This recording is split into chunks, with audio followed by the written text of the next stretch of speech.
Hi, I'm Nikos Mantis. Welcome back to Kitchen Conundrums. This week we're doing something very northwestern Ontario. I'm going to show you how to fillet fish. So I've got a number of fish here in front of me.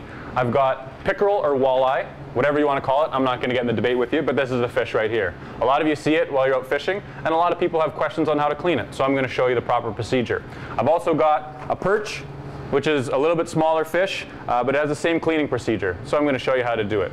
So first thing that I recommend is you want to take your fish and lay it down on the board with the back facing you, okay? So in this direction. Now on the back, it's got some very spiny dorsal fin, which is very, very sharp, honestly needle sharp. If you were to stick that in your finger, you'd definitely bleed, okay? So you want to be aware of that spine, all right? The corner of the gill is also very, very sharp, so you want to be aware of the gill as well. So this is something that most people will kind of cringe at, but the style of knife that I honestly recommend for cleaning fish is a serrated blade. Okay, so this is a thick, broad kind of bread knife that people would commonly associate this with, but for me it's the best fish cleaning tool. So what we want to do is there's two fins right here at the front of the fish, just behind the gill.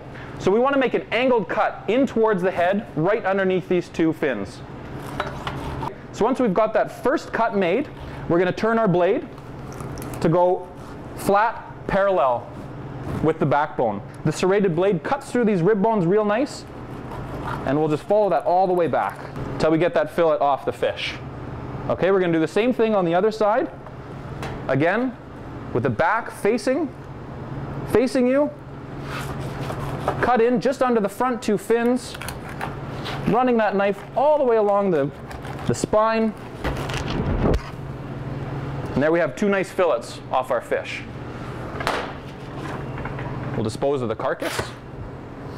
So now on the inside of the fish, what you're left with is there's some rib bones on the inside. So this would be the belly of the fish on the inside. And if you feel right along here, these are all rib bones. Now, commonly what people will do is they'll take their knife and they'll try to carve out these bones. Okay? I've got a neat little trick for you. So if you turn this over, skin side facing up, and you peel the fillet back, you'll see that the rib bones are laying flat on the table. Now if you just start your knife on the top of those rib bones, again, applying pressure on top of the fillet, your knife's going to do all the work, and it's going to take those rib bones right out for you. If you look on the back of that, there's almost no meat attached there. Okay, so we've maximized the yield on our fish. Okay, that fillet, now that's just all nice meat. Okay, the next thing we want to do, grasping the tail, we're just going to run our blade along the inside of the skin, and we're going to remove that fillet from the skin.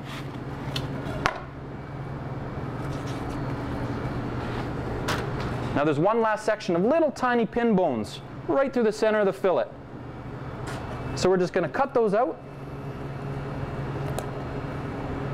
Make a little incision. We're just going to remove those little pin bones.